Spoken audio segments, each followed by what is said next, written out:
Next up in the NH Drift House garage, something that needs no introduction. Boom. The 4586, baby. This, if you guys are watching out there, I'm assuming you know most about this car and the videos that it's done.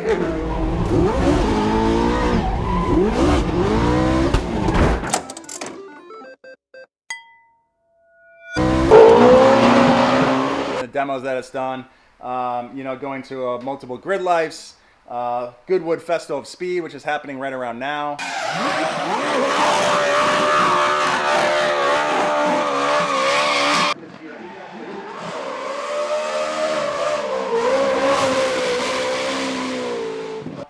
This car has done a lot and a ton of awesome videos, so pumped on this thing, but it needs a ton of work. So today we're going to get into it. It needs the 4 cam solenoids replaced in the engine. We need to cut a bunch of parts out on the mill, which my buddy John from Mainline Machine Works is going to be doing. He's actually going to be coming over to help me tear into the engine a little bit, and then it just needs some general maintenance. We had to repair a wheel bearing in the back and just go through the thing because it hasn't driven since almost a year since it's actually driven.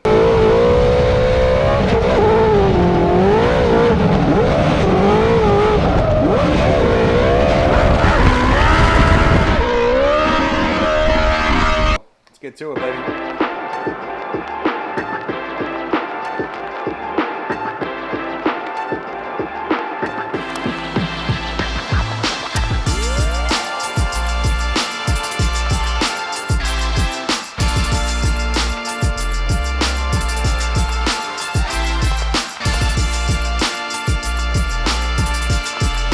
Would you just show up or something? No, I've been working on this thing. Look, it's gonna come right off. Easy. All right, first time opening this baby up. There we go. There it is.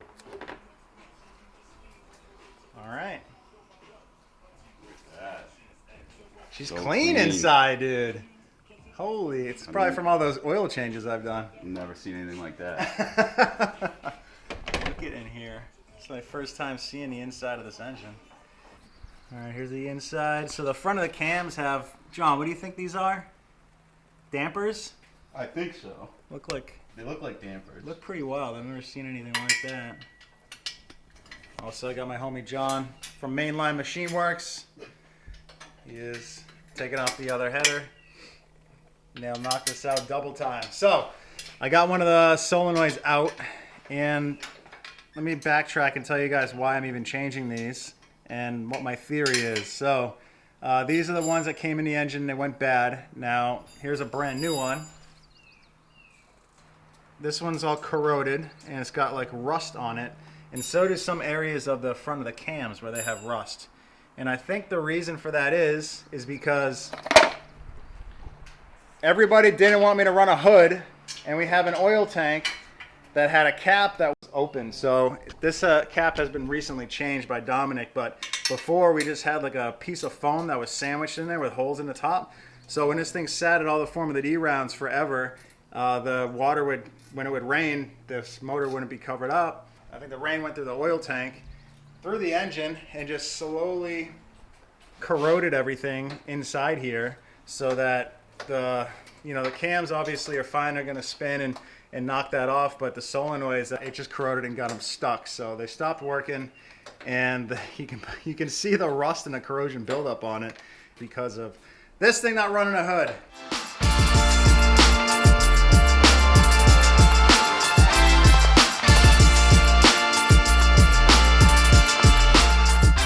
Let's toss that baby on there. Solenoid's done. Put a little bit of Permatex right on the edges, since this front cover has a little split in it to come off, and then right here, since this cap that holds the direct injection pump. Unplug that. I don't know if you can. I don't think you can because it unplugs over here. Oh. You're almost there. You're there. Yeah.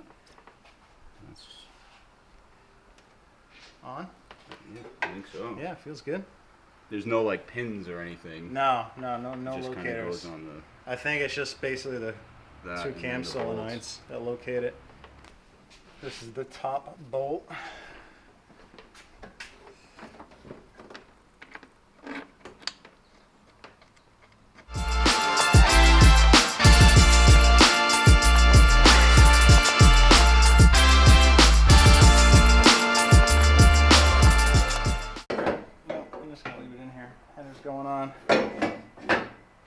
enough spare gaskets, so we did have to RTV it.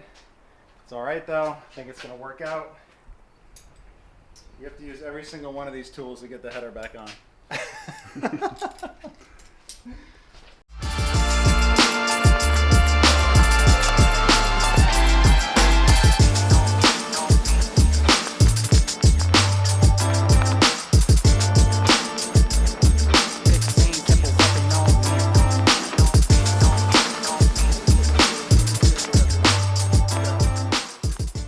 All right, guys, we are all buttoned up. Headers on, V-bands on, everything's tight. Sensors plugged back in, coil packs in. We're gonna try to fire it up and see if the cams and everything are synced and looking good on the computer with the Motec. So I gotta get my buddy Biddies fired up on the laptop, and he can kind of tune in and see what's going on. All right, something is not fucking good. We just had some sort of catastrophic situation go down. After building oil pressure and getting ready to fire this thing up, there was some sort of power surge. I'm not even sure what the heck happened, but something sounded crazy. And now the ECU won't turn on. So the battery was completely smoked. Put a jump pack on it just to help turn the thing over, which it did. Built oil pressure was fine. Heard some sort of crazy power surge, and now the ECU is not turning on. So I had John Reed and Brian Hartsock kind of tune in from the laptop and try to diagnose the car with the Motec software, and they found out that the ECU will not turn on, but it does have 12 volts going to it. So pretty sure it fried a resistor in the ECU. I also do not have the diagnostic tool to plug into the Motec PDM to see what's going on there, but everything seems super pissed off. So I'm going to have to pull the ECU and the PDM out, next day air it to John Reed so he can bench test it and see what's going on, and then we'll kind of figure out what the situation is from there. But unfortunately, I cannot fire it up in this video, but hopefully in the near future. So in the meantime, while I ship this stuff out, we're going to head to my buddy John's machine shop at Mainline Machine Works, and he is going to be cutting a bunch of parts for us to put the Supra twin turbo rear end in the 8.6 chassis. So should be some cool footage from that. We're here at my buddy John's machine shop, Mainline Machine Works, and this is what he does for work. His full-time job is his own machine shop, and this is I got here. I haven't been here since he got his first Haas VF2 machine, and now this place has a lot more equipment in it, and he has been cranking out work. So I've known John since I first started drifting. I met him and his wife Caddis back in like 2003, I think, or 2004. And John's a fellow drifter, and we've been, well, driving on and off together for, almost 18 years now. So it's a lot of his wall of shame. He was an SR guy, and he blew probably 30 of those things up. This is up at New Hampshire Motor Speedway right here. The wall of death, SRs. How many SRs do you think you've gone through? 4 or 5. More than that, dude. Oh, they've been rebuilt a few times. Sorry, rebuilt. Yeah, You've blown them up probably 20 or 30 times. Yeah, so 5 have been rebuilt at least 3 times each. Dude. SR problems. If you have one, you've probably been there. John is cutting the conversion for the twin turbo Supra rear end to go into the 86 subframe. So this is the one piece that bolts to the back of the differential. And then bolts to the subframe on the back housing, and then this is the piece that is still needs one more operation on it, but this is the piece right here. So these pieces are actually designed by Papadakis, and he sent me the files so that I could get this cut. It does it on the machine too? Yeah, running the graphics there just to make sure that I didn't have a negative where I'm supposed to have a positive.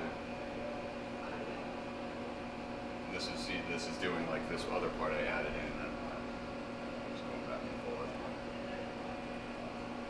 I'm gonna bump up against that. Okay. And then because you can't really edge find off of that. Got it. So that's gonna bump there, and then I can go from there. Yep.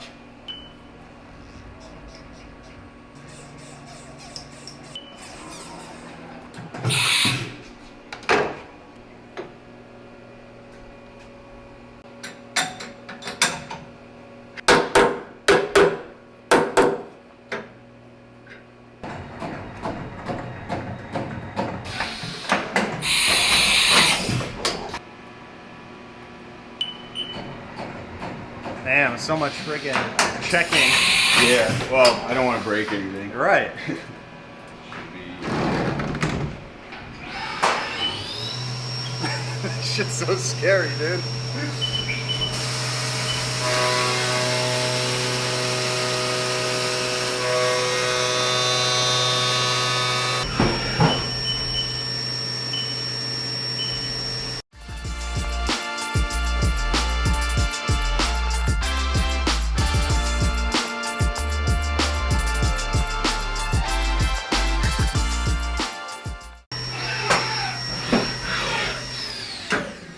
She is.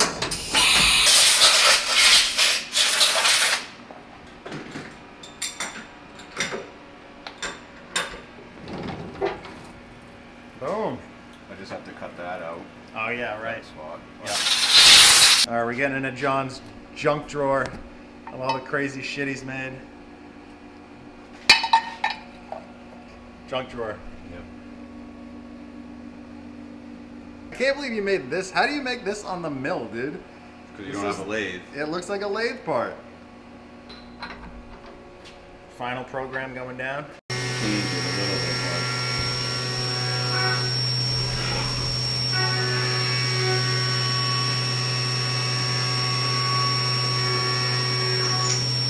There it is.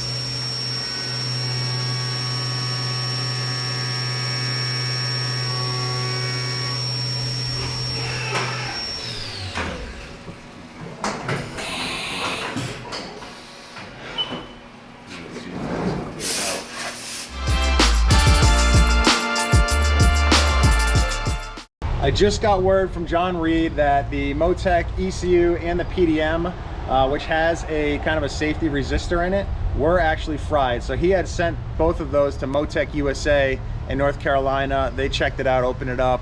Yep, both resistors were fried, so they're gonna replace those. All the other electronics look fine, so it's obviously fixable, which they're doing now, and they're gonna send back up to me in New Hampshire and hopefully have that stuff by Saturday.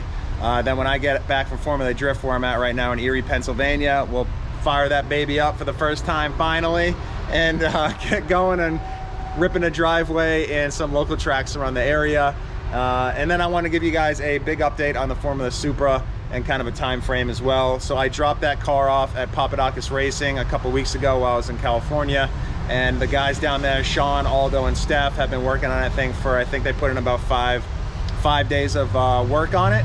So it's getting some progress made. We will be filming it. You guys will have an update soon. And then Dominic is almost freed up with a lot of the work that he had going on. So he's gonna be coming back out, and we're gonna be cranking on that car for all of August and hopefully have that thing running and driving by the end of the month for September. So stay tuned, guys. There's definitely gonna be a lot of stuff happening in the month of August for that project. And thank you guys all for watching and subscribing to the channel. I'll see you guys in the next video. Peace.